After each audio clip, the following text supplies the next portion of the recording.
Je suis comme l'envie Ketaou, je suis de nationalité togolaise, j'habite au Luxembourg et je suis sociologue de formation, journaliste de profession, défenseur des droits de l'homme et j'ai entendu parler de MSF depuis longtemps parce que en tant que journaliste, j'ai suivi les activités régulières de MSF à travers le monde, à travers les zones en conflit et tout.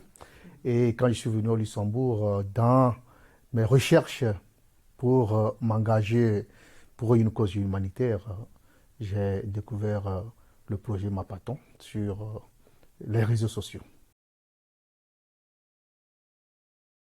J'ai réussi à localiser des buildings, des bâtiments, des maps de bâtiments au Kenya.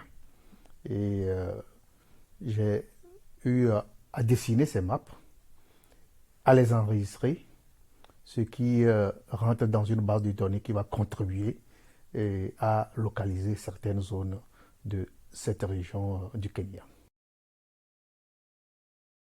Donner le meilleur de moi sur les questions de la localisation, si elles peuvent servir à identifier et aider les populations vulnérables dans ces zones pour les volontaires, pour les agents de MSF qui seront sur le terrain.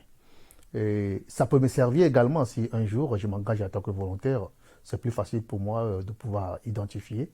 Et aussi, au-delà de tout, c'est aussi une culture et formation personnelle pour moi, pour le mapping dans d'autres projets similaires.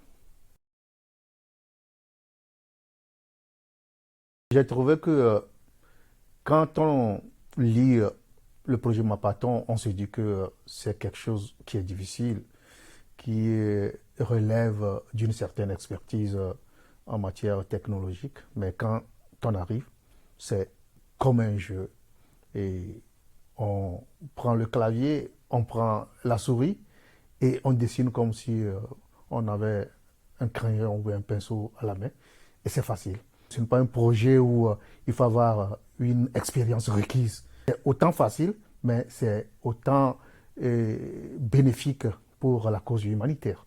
Donc, si je trouve quelqu'un, je peux le convaincre en adhérant à ce projet Mapaton, et il peut contribuer et en même temps apprendre.